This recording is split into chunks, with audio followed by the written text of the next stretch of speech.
Assalamualaikum warahmatullahi wabarakatuh. Perkenalkan, nama saya Nikin Ayu Aprilia, NPM 2141152 dari kelas manajemen 21C.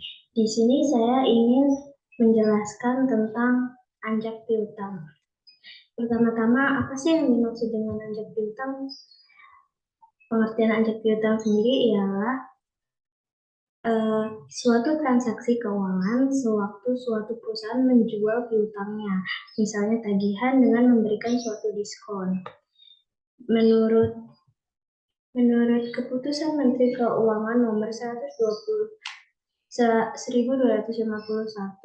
keputusan Menteri Keuangan nomor 1988 tanggal 20 Desember 1988 adalah badan usaha yang melakukan kegiatan pembiayaan dalam bentuk pembelian dan/atau pengalihan serta pengurusan piutang atau tagihan jangka pendek untuk suatu perusahaan dari transaksi perdagangan dalam atau luar negeri.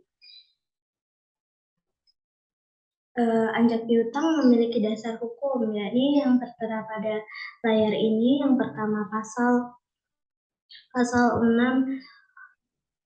Ayat 1 UU nomor 7 tahun 1992 tentang perbankan, kemudian Kepres nomor 81 tahun 1988 tentang lembaga pembiayaan, keputusan Menteri Keuangan nomor 468 tahun 1995 tentang penentuan dan tata cara pelaksanaan lembaga pembiayaan, peraturan Menteri Keuangan nomor 84 tahun 2006 tentang perusahaan pembiayaan, dan peraturan Presiden nomor 9 tahun 2009 tentang lembaga pembiayaan.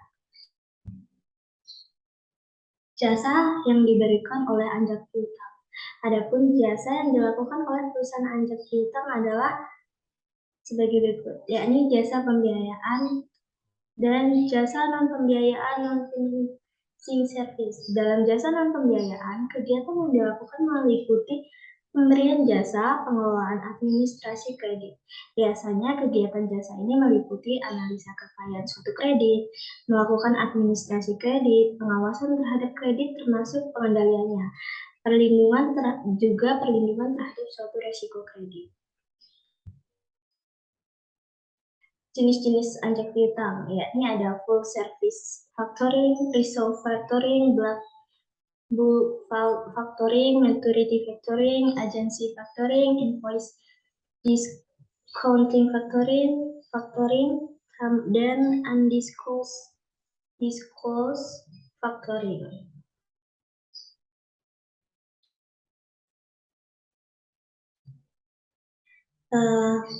Full service factoring itu merupakan jenis anjak piutang yang paling umum.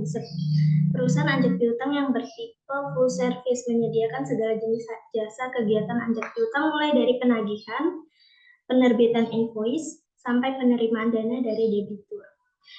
Kemudian resolve factoring itu perusahaan anjak piutang yang mirip dengan full service factoring, akan tetapi di research tidak mau menerima perjanjian anjak piutang yang menyertakan debitur. Kemudian book factoring itu adalah jenis anjak piutang yang hanya mengcover kegiatan pembayaran di muka atau DP dan penagihan periodik kepada debitur. Kemudian maturity factoring ialah jenis anjak piutang yang berbeda dengan jenis-jenis anjak piutang sebelumnya. Yakni perusahaan yang menyediakan maturity factoring hanya bertindak sebagai pengawas, penata administrasi, dan pelindung kredit saja. Seluruh aktivitas teknis penagihan tetap dilakukan oleh perusahaan klien. Kemudian agency factoring. Agency factoring yakni jenis anjak piutang dengan mengatasnamakan penagihan piutang pada perusahaan lain. Jika menggunakan jasa factoring jenis ini, perusahaan anjak piutang adalah pihak yang namanya digunakan dalam invoice penagihan. Meski demikian, proses teknis penagihan tetap dilakukan perusahaan klien sendiri. Kemudian invoice discounting factoring, yaitu perusahaan anjak piutang yang hanya menyediakan jasa pembiayaan piutang tanpa penagihan. Jadi dia hanya menyediakan jasanya tanpa penagihan.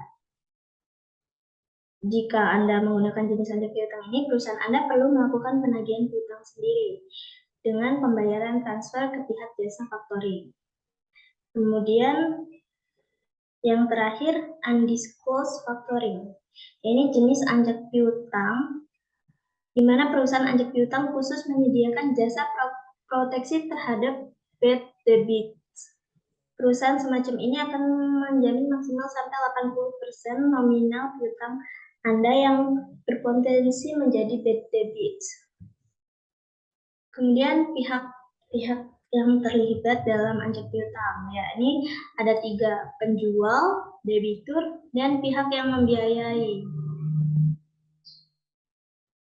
Kemudian mekanisme anjak piutang, yakni customer membeli barang dari supplier, kemudian supplier melakukan kontrak dengan factoring mengenai ketentuan transaksi, kemudian supplier memberitahukan kepada customer mengenai ketentuan transaksi, kemudian factoring memberikan pembayaran sebanyak 80% kepada supplier, kemudian faktor melakukan penagihan kepada customer atas kewajibannya, kemudian customer melakukan pembayaran atau pelunasan atas kewajibannya. Manfaat anjak piutang. Manfaat anjak piutang bagi perusahaan anjak piutang, yakni memperoleh keuntungan berupa fee dan biaya administrasi.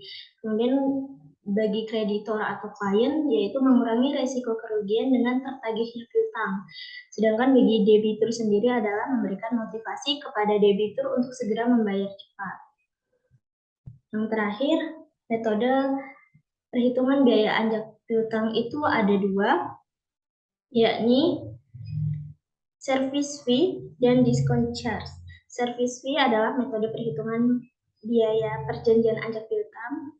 Jika perusahaan anjak piutang pilihan Anda memakai metode ini, maka Anda perlu memberikan pembayaran rutin atas jasa factoring. Sebagai contoh, Anda membeli jasa berbentuk agensi factoring. Setiap beberapa metode tertentu, Anda wajib memberikan service fee kepada perusahaan factoring yang jasanya Anda gunakan. Jadi kita membayar kepada perusahaan anjak piutangnya. Sedangkan discount charge itu perhitungan biaya perjanjian anjak piutang kedua, charge atau pemotongan faktur. Jika jasa factoring Anda menetapkan metode discount charge, maka Anda akan menerima pembayaran piutang setelah dikurangi oleh jasa factoring. Jadi, sebagai contoh, Anda melakukan penagihan piutang sebesar 100 juta melalui jasa factoring. Berdasarkan perjanjian anjak piutang di awal, jasa factoring akan menerima diskon charge sebesar 10% dari total nominal faktur. Dengan demikian, jasa factoring Anda akan menerima 10 juta dari total piutang. Itu saja dari saya, kurang lebihnya mohon maaf. Wassalamualaikum warahmatullahi wabarakatuh.